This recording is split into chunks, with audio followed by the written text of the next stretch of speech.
You know, I may be the only person in the history of golf that was able to upstage Tiger Woods on Masters Week. Now, it took doing some dumb stuff to do it, but I couldn't beat him in golf, so I guess I go rob a bank. Grew up in a small town, probably 20 minutes north of Birmingham. Your typical rural, small town America. You know, you always get to ask the question, what do you want to be when you grow up? And without hesitation, I work for ESPN.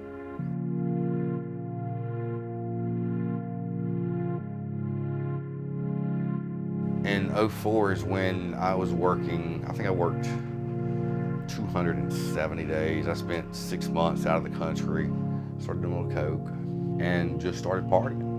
And at first it was, you know, I wasn't there to tell you, I was having a blast. You know, going out to clubs and traveling the world and hanging out with all these people and thought, man, I'm living that lifestyle I was always looking for, and my kids are sitting at home while I'm out partying it up. The drugs got worse, a little more frequent, started missing shows here and there, get asked to do the Masters. And at that time, that was about one of the only shows, big shows in the world really, that I had yet to do. So I'm pumped because I'm a golfer. I play golf, and oh man, Masters. And little did I know that was going to be one hell of a week. You know, the first practice round is on Monday, so I'm going to drive over Sunday. I'm gonna get a little coke tonight, just before the first round. So, hey man, why don't you pick up something?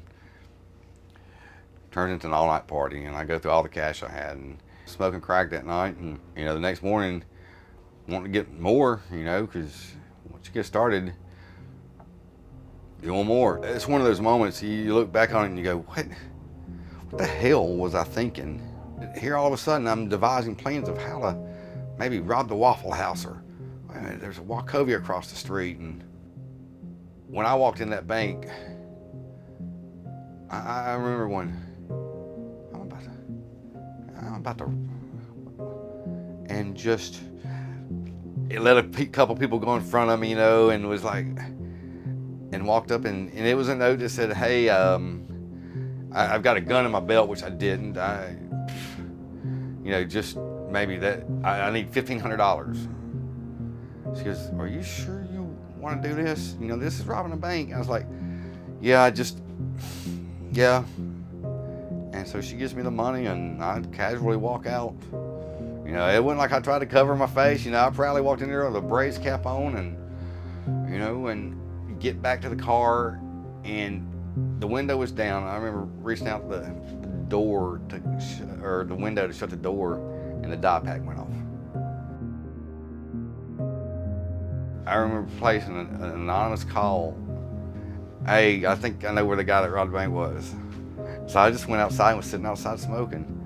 All of a sudden there's 8 cars that come piling in, and, you know, just, God, what a blur.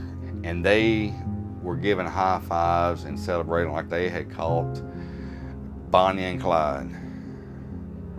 And I'm going, guys, and then when I told them what I was in town for, what I did for a living, they thought I was full of shit. And it just snowballed from there. You know, CBS is having to call a press conference in New York, you know, to you know, validate, yes, one of our freelance employees, yes, yeah, that was one of ours. And, you know, I remember riding to the jail, and I'm sitting there thinking, okay, they're gonna see that this was a mistake, and maybe I'll be out of here by the end of the week. And it sent me through it. I did 29 months. Man, it shaped me into who I am in good ways. It's also been something that has devastated me in ways.